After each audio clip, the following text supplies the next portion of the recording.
7:30. I'd like to call this, I'd like to start with the Pledge of Allegiance. Call it to order. I pledge allegiance to the flag of the United States of America and to the republic for which it stands, one nation, under God, indivisible, with liberty and justice for all.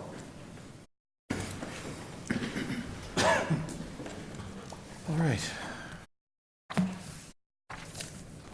Hello, everyone. You in the back, hi. Goodness. So I'd like to kick it off with the approval of the minutes of the last meeting. So moved? Second? Second by Ms. Loesch. Made by Ms. Loesch, sorry. Seconded by Mr. Fitzgibbons. Any discussions on this? No. None. Okay. Move to approve, aye. Aye. Aye. Aye. Excellent. Announcements from the president. That's not one for me, so no announcements from the president. Proclamations?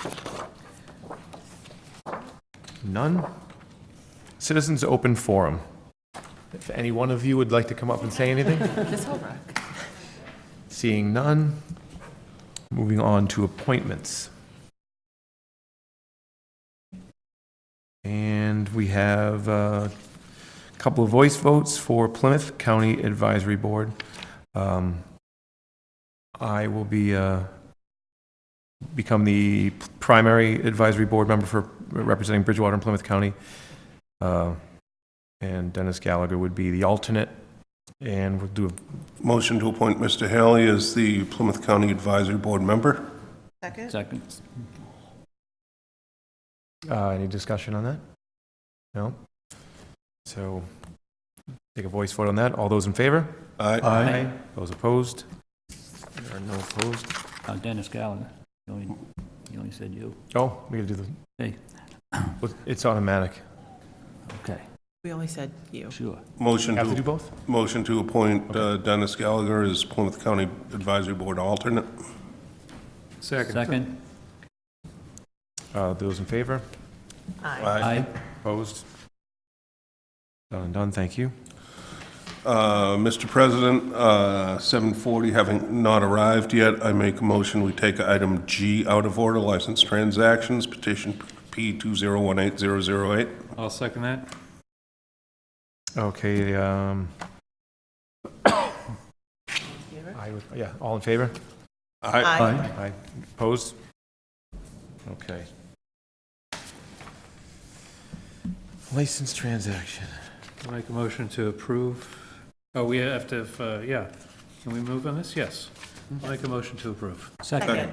Oh, Okay, Mr. Wood, any discussion? Well, this is the, although I've never been able to attend because it falls on a weekend, I'm usually not here, but this is the annual Holy Ghost Feast, which I hear is excellent. And so they're asking for 3 one-day licenses. Mr. President. Yes, Mr. Souza. Being Portuguese myself, you know that is a feast that I don't miss. It's always a great time. It brings a lot of people into town, plus the people from town really gather. Turns out a big group. It highlights our town, and it's a wonderful time, and I definitely will support it. Excellent. Any other comments? And those in favor? Aye. Aye. Those opposed? And we're good. Mr. President, the hour of 7:40 not having arrived yet, I make a motion to take item N, new business, out of order. Was that N? N, New business. Second? Okay, any discussion on, or opposed views of taking that out of order? Those in favor of moving that item N out of order? Aye. Aye. Aye. Those opposed? Okay. So first up is order 0FY19-007. I would lump, Mr. President, if I may, I would lump items A through D and make a motion to refer to the Budget and Finance Committees, if that's appropriate. Second? Motion made by Mr. Fitzgibbons and seconded by Mrs. Loesch. Any discussion from either of you on that? Noted. My only comment is that they're all financial matters that will be That have- individually reviewed, so we might as well do it together. Okay, those in favor of that? Just ask if I can. Sure. Does the town manager want to introduce any of these, just very, very briefly? Very briefly, I'll tell you that what is being referred to Finance, Budget and Finance Committee is the CPC budget for FY '19. Also, a request to declare property available for lease. That would be the top of the water tower off of Broad Street. Also, moving to those two committees, end-of-year transfers, and then also ratification of a lease agreement for the Great Hill or Burl Ave cell tower. Thank you. We good? Okay. So those in favor of moving those, say aye. Aye. Those opposed? All right. And resolution R-FY 18-005 to amend September 2018 meeting date. I'll just read through it real quick. Whereas Massachusetts state primary election was originally scheduled for September 18th, 2018, and whereas the Massachusetts state primary election date has been changed to September 4th, which is in direct conflict with scheduled regular town council meeting, and whereas it is not advisable to hold a public meeting on the same date as an election. So it's resolved the first regular town council meeting in September be amended to September 11th, 2018, to be held in the Academy Building right here at 66 Central Square. I make a motion to keep it at the council level Second. and deal with it next meeting. Okay. Those- Those in favor of keeping it for next meeting? Aye. Those against keeping it for the next meeting? Okay. And a couple minutes. I'd make a motion to take item K, committee reports, out of order. I'm sure there's any discussion on that, or those in favor of moving that? Say Aye. Aye. Those opposed? Okay, let's move ahead with committee reports. I can provide one for a minute and a half. Or Mr. Wood. 2.5 minutes. The Budget and Finance Committee met tonight. Now, Mr. Gallagher wasn't here, but Mr. Haley was. We proceeded. We did not take up any action on the free cash policy. I will then again ask my colleagues to send any recommendations to Ann so that she can compile them. She hasn't heard back from anyone yet. On the transfer order for the sick-time buyback, we'll probably see it next meeting because the Finance Committee hasn't met. We're recommending that. We're recommending the general fund transfer to non-recurring revenue to capital. And the third item we talked about was the transfer order for capital transfers. Thanks. Any other committee reports? Or maybe a minute and a half? Make a motion to take up town manager's report. Item I. Second. So there's been a motion to take, I don't know what number that is. Where is it? Aye. Time to I out of order. And it's been second. Any discussion on that? I would just hope it would be within 2 minutes. So, if I may. I would echo that remark. The role of Tim Fitzgibbons being played by Isha Loach and John Jordan. I'll just, if I may. So the rule about hearings, when they're posted, is that you can't start early. Is it early? You can start late. You can't start early. So if we start the hearing at 7:48, we're still fine. Aligned. Okay, any other comments or clarifications? Right, but starting the hearing at 7:42 is acceptable as well, correct? Thank you. Okay, so motion to move I. Aye. Those in favor? Aye. Those against? Over to you, Mr. Town Manager. All right, thank you for that great introduction. I do want to say I've over the last few meetings, I've tried to answer a lot of questions, and I probably disseminate, in this session, in this setting, I I know I've disseminated some incorrect and very often misleading information when I'm responding to questions. So what I'm going to try to do is if counselors have a question that I can't answer with very clear, definitive words, I'm going to defer and let you know that I'm going to get back to you, and I'll update the council either the next meeting or via email on answers to some of the questions. So I'd rather give you very accurate and timely information than to give you something off the top of my head, which is always a little bit dangerous. In any case, I do want to let the council know that the town did learn last week that we've been designated a housing choice community. That's good news for us. It's an acknowledgement of a lot of the work that we've done on affordable housing. Some of it we've shaped, some of it we haven't shaped, quite frankly. But this is good news for us. Also, it is, I think I've mentioned this before to the council, it's critically important to get this designation because it gives us effectively a leg up on future grants, whether it's MassWorks land, park grants, or the DHCD grants. So it is very critically important as we move along. We've got two Zoning Board of Appeals hearings going on right now, as the council probably knows. We've got one Scully development for 60 units on off of Plymouth Street, and we've got another Duxborough Estates for 150 units, single-family homes off of Curve Street. With the approval of the Claremont property, the Claremont Viva project, we've just secured our 10% required affordable.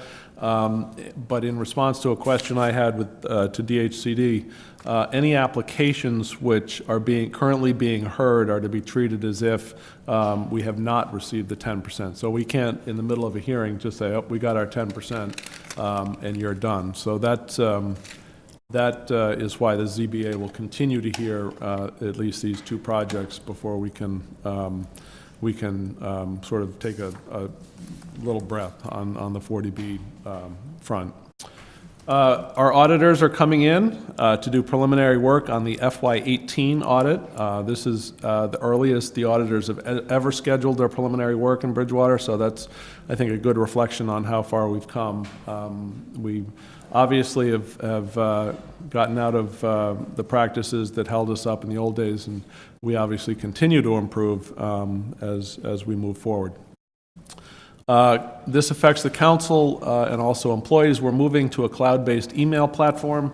Over the last winter, you may recall, we've had a number of outages and difficult issues with the mail server and access to email. So this upgrade will provide a much more stable environment, and it'll be a much more reliable communication device, and we won't have issues with size of email boxes and so forth. So that's good news.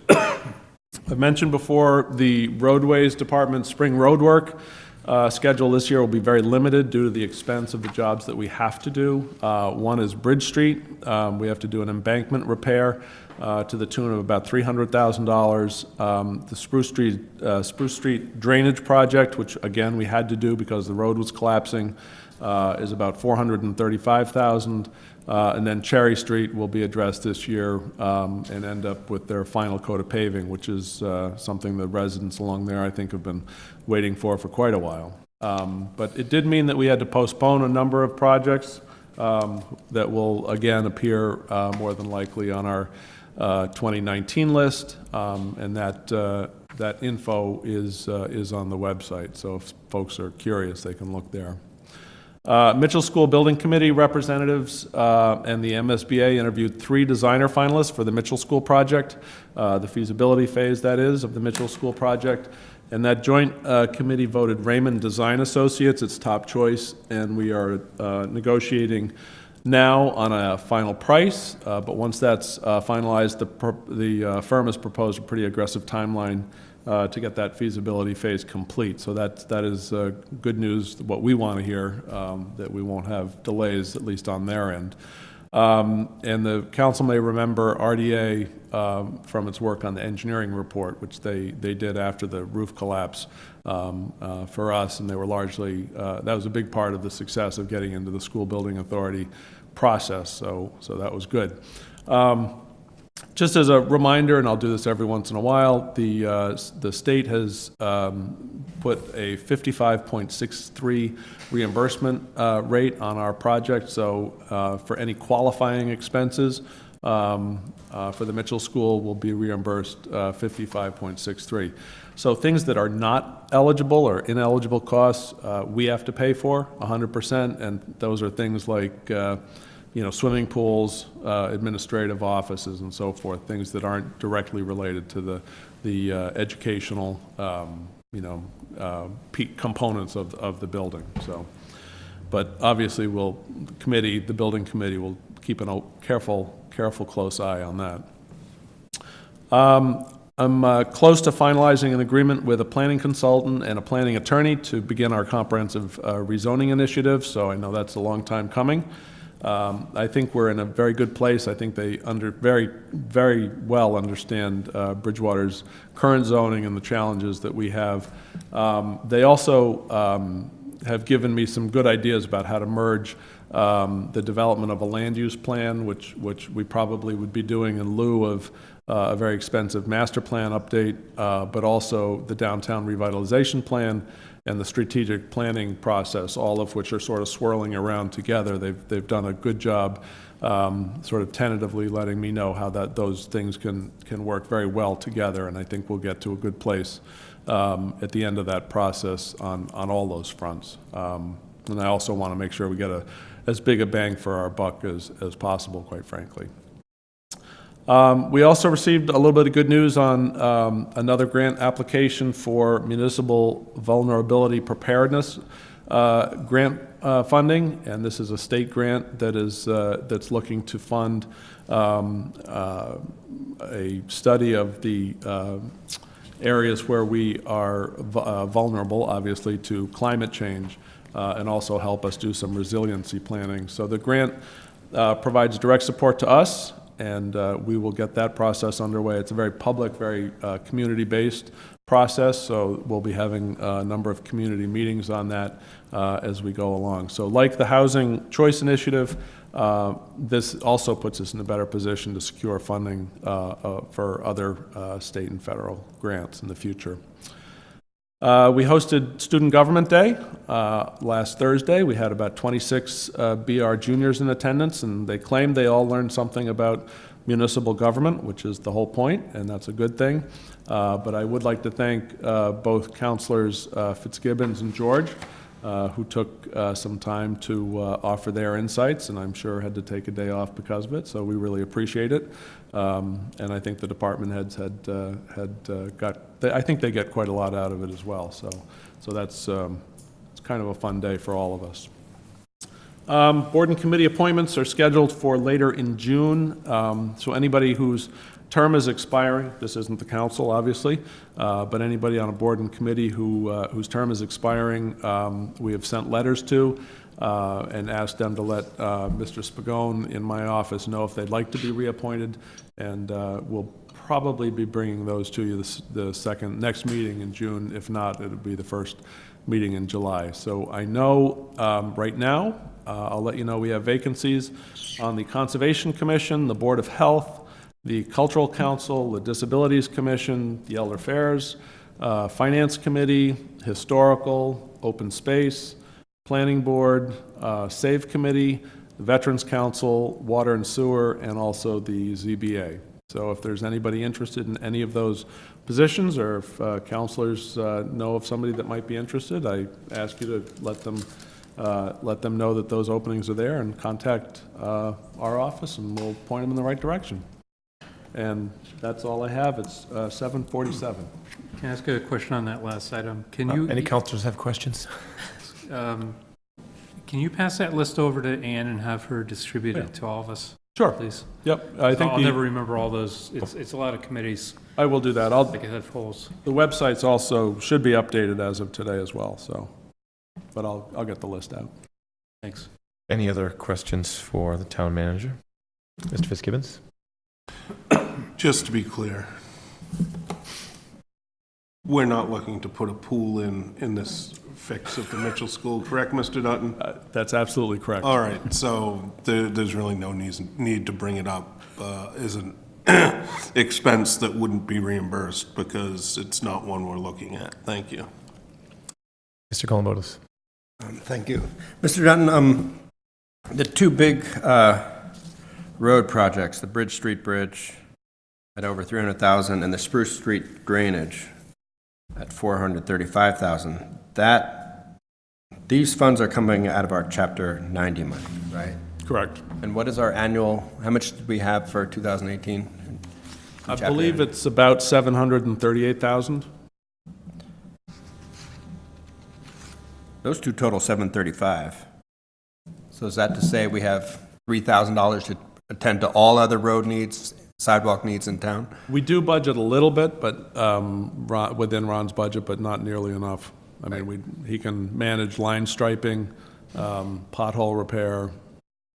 That's about it. And so this is in a context where, by all accounts, we've deferred maintenance on roads and sidewalks for decades, probably, right? Yeah, absolutely.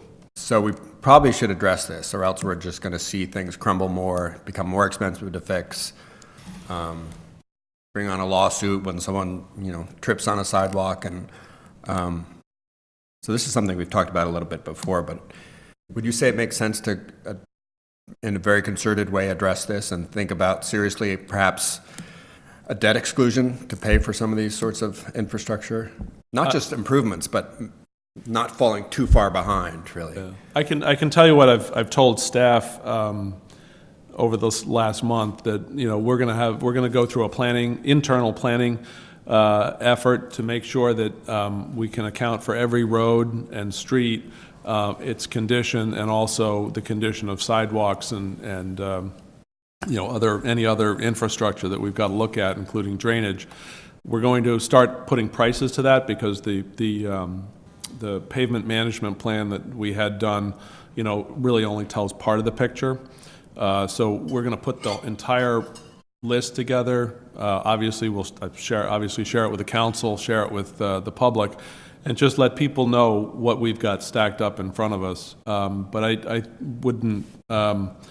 I would hazard to guess that absolutely we'll have to be looking at some alternative funding, and if that's capital exclusions or debt exclusions, or quite frankly, a limited override for some of that, not all of it, obviously, but for some of it, then that's the chore that we'll be looking at over the next several months.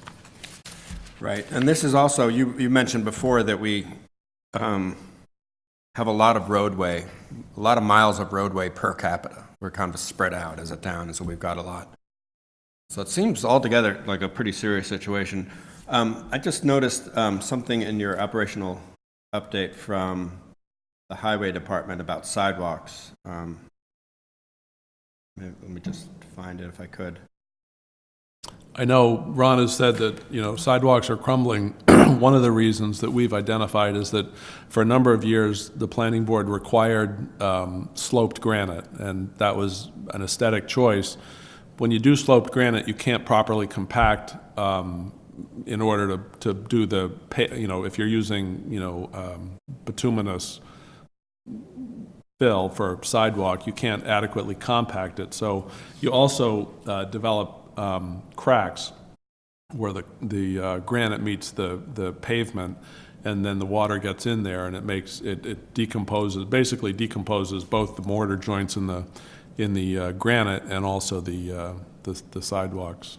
I don't know if that's what you were looking at. Yeah, that's what. Well, the way he phrased it, we receive complaints on a daily basis on the condition of sidewalks on main drags and subdivisions alike. We patch what we can, but 90% of sidewalks need to be torn up and repaved. I attribute this to years of letting contractors install sloped granite curbing throughout the town. So his language there, he said it kind of implies that the contractors preferred to do that probably because it's cheaper and the town allowed it. He said we let contractors install sloped granite curbing. Yeah, I don't know that I pick his choice of words, right. Analyze his choice of words so much, because I know that for a period of time, period of decades, I think the planning board actually required Right. people to do sloped. Yeah, I mean, I guess or I sloped granite. call your attention to that, and it seems like we should have a policy that doesn't let We anyone do. build something substandard, and that then puts costs on the town down the road, so I hope that's something that the planning board's attentive to. They've done I think a good job in some of their rules and procedures rewrites. They specifically don't allow sloped granite anymore, so Okay, great, thanks. that's one thing. Mr.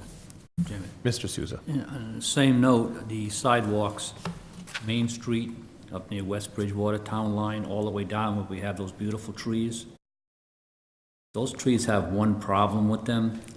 It's called shallow roots. And that entire strip of sidewalk is terrible. You can't walk 5 feet without hitting a crack. Not only a crack, a rise. So you're like skipping over the roots as you go down. So that's a different situation that is not as easy to fix as the other. Mr. George. Through you to the town manager, have we had any more clarity on, there was a little bit of concern about the 625 or so coming from McElwain, if that was going to, portion of that had to go back to CPC, or have we had any discussions and any final clarity on where that money can and can't go? There's no, with this, and again, this is sort of a little putting the cart before the horse, because they have to actually apply to the CPC and the council has to vote the funding, but there is no requirement that they have to pay back the CPC. So I do want to clarify that. I'll be sending out a more thorough memo to explain exactly how we project that they're going to move forward, but that's a more detailed Okay. memo as we Yeah, go down the road. I think it makes sense to have that clarity before we do the final vote. Oh, yeah. Thank you. Mr. Wood. Thank you. I'd be interested in learning more about the East Bridgewater trash program. I saw in the paper that they've moved from plastic bags, which I live near East Bridgewater, so I see them all the time during trash day. They're moving to totes, and they've had about 2,500 people sign up for it. So I'd like to understand the dynamics of that program, the cost of it. Is this something that we could adopt here in Bridgewater? Maybe if we could get somebody from East Bridgewater to give a short presentation or send a couple pages of outline of what they're doing, that'd be good. Sure. Any other questions for the town manager? Okay. So it's 7:57. And I'd like to open the hearing. This is order O-FY 18-039. It's a transfer order for capital transfer, the BRRSD capital request for elevator repairs. I'll go on to read. At their meeting held 5/7/18, the Budget and Finance Committee voted 3-0 to recommend approval of this measure. The Finance Committee voted 5-0 to approve this measure at their meeting held 5/7/18. This measure has been duly advertised for public hearing, therefore may be finally considered at the conclusion of the hearing. So, general questions to the public or from the public? Mr. President, would you like me just to explain what this is for, very briefly? I thought I had, but it was just a decision. Yes, go ahead.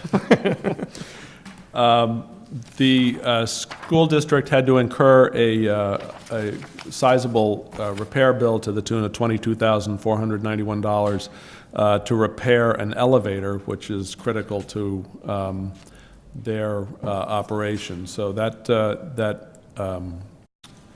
bill was incurred, and they, pursuant to what they should do, they referred the invoice to us and asked us to reimburse. So that's what this is. What was that amount again? $22,491, and it's a repair to the middle school elevator, or what? Well, I don't know, the old high school elevator, and those are town buildings, so we're responsible for those capital expenses. Okay. Any public speaking in favor? Seeing none. Any public speaking in opposition? Also none. Questions from councilors? Any questions? Seeing none. Now, instructions tell me to close the hearing and entertain a motion to approve.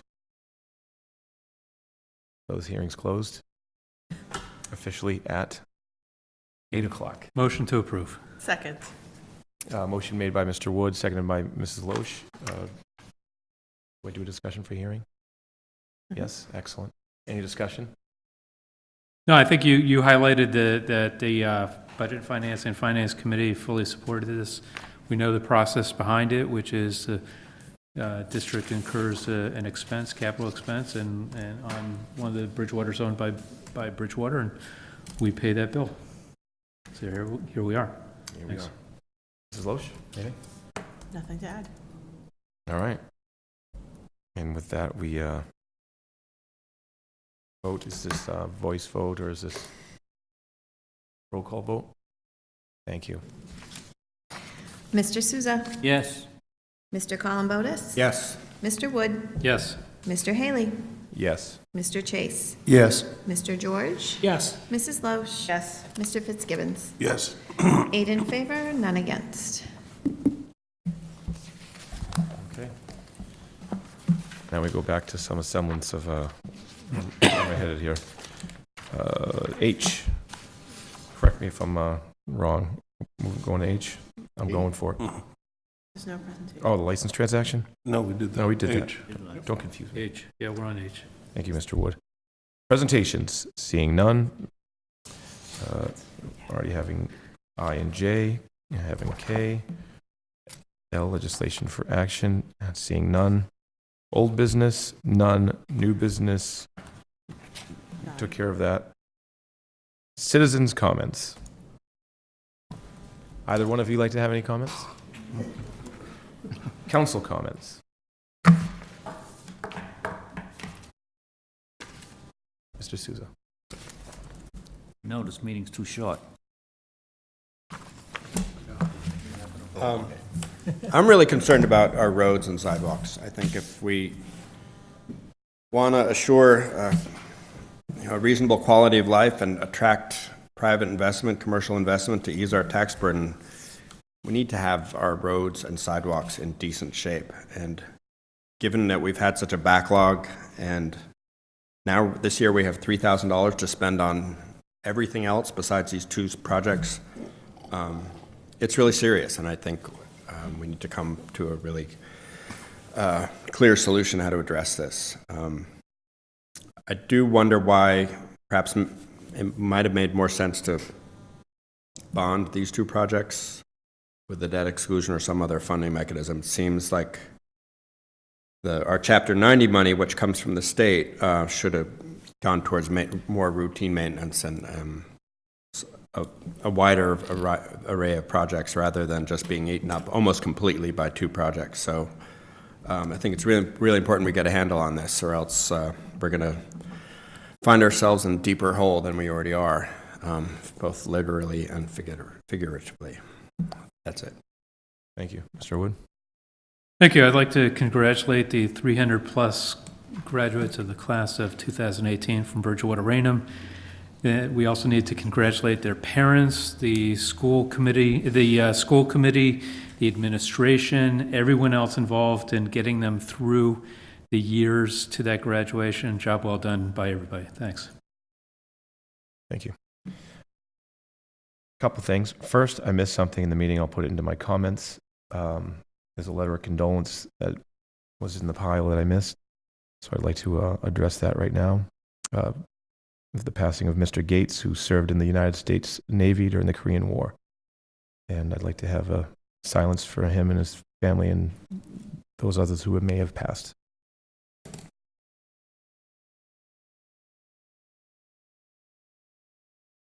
Thank you. One more thing after that is June 7th begins, Thursday, June 7th at 5 o'clock begins the now famous and very popular Music Alley. They've got a great summer season coming of local music.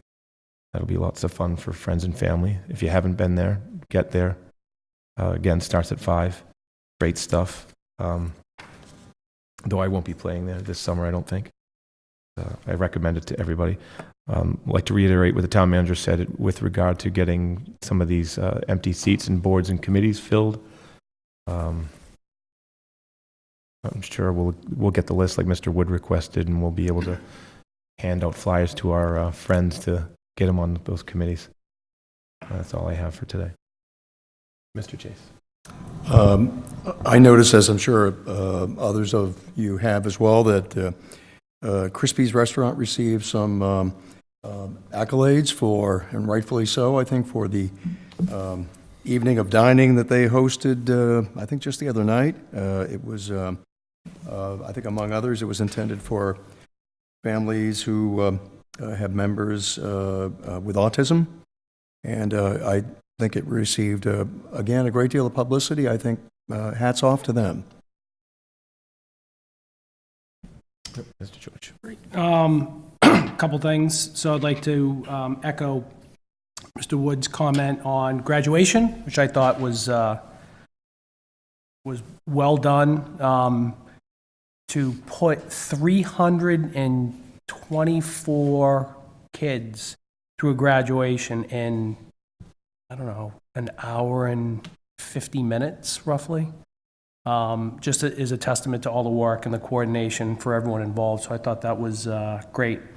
As excuse me, Mr. Dutton mentioned Student Government Day, which this is the second time I've been able to participate in it. It's probably the most fun I have in government, is with the juniors that come out.